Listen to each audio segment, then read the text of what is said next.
People who became successful after the age of 40, Part 20, Alfred Nobel.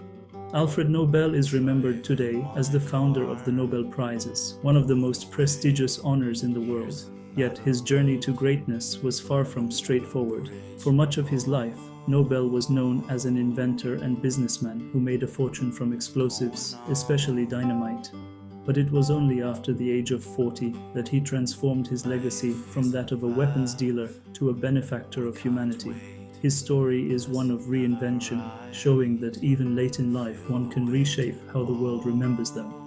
Early life and education. Alfred Bernard Nobel was born on October 21, 1833, in Stockholm, Sweden. He was the son of Emanuel Nobel, an inventor and engineer who struggled financially but instilled in his children a passion for science and innovation.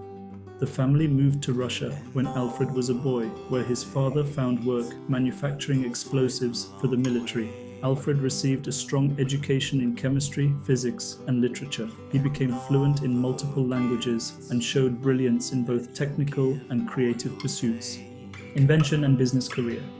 In the 1850s, Nobel returned to Sweden and began working with nitroglycerin, a powerful but highly unstable explosive. After years of dangerous experiments, several of which caused fatal accidents, including the death of his younger brother, Nobel discovered a way to stabilize nitroglycerin by mixing it with an absorbent material. In 1867, at the age of 34, he patented dynamite. This invention revolutionized construction, mining, and transportation, making it easier to blast tunnels, build railways, and mine resources. Dynamite brought Nobel immense wealth and global recognition. But dynamite also brought him criticism. Though created for industrial use, it was also adapted for warfare. Nobel became known as the Merchant of Death in the press, a title that disturbed him deeply. The turning point after 40.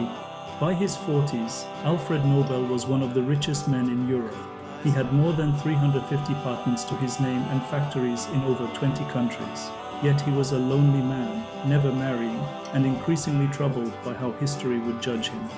The defining turning point came in 1888 when his brother Ludwig died. A French newspaper mistakenly published Alfred Nobel's obituary instead, calling him the Merchant of Death who made his fortune by finding a way to kill more people faster than ever before.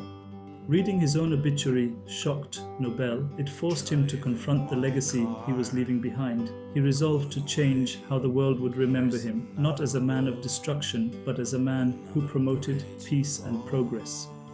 The Nobel Prizes.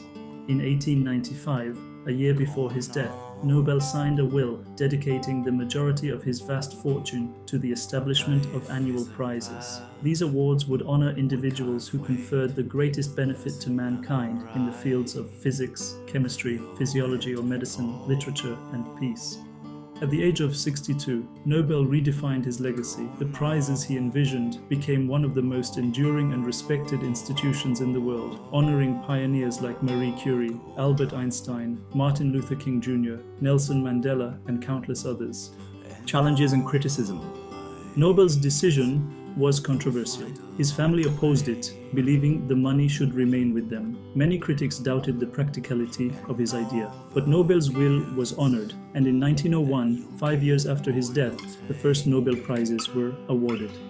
Despite being criticized in life, Nobel became celebrated in death for his foresight in using wealth to advance human achievement. Later years and death. Alfred Nobel spent his final years moving between his homes in Sweden, Italy, and France. He continued working on inventions until the end of his life, including early designs for synthetic rubber and artificial silk. On December 10, 1896, Nobel died in San Remo, Italy, at the age of 63. True to his wishes, the majority of his fortune, equivalent to hundreds of millions of dollars today, was invested to fund the Nobel Prizes. The lesson of Nobel's life. Alfred Nobel's story demonstrates that it is never too late to redefine yourself. Though he had achieved wealth and fame through dynamite, he realized in his later years that money and inventions were not enough. What mattered most was how he would be remembered. By creating the Nobel Prizes after the age of 60, he ensured that his name would forever be linked with peace, progress, and human achievement. Conclusion.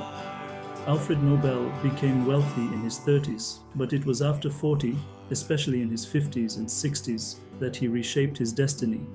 His decision to dedicate his fortune to the Nobel Prizes turned him from merchant of death to champion of peace and progress. His story reminds us that success is not only about what you achieve, but also about the legacy you leave. At any stage in life, even late in life, you can choose to turn the page and write a better ending. Kindly subscribe.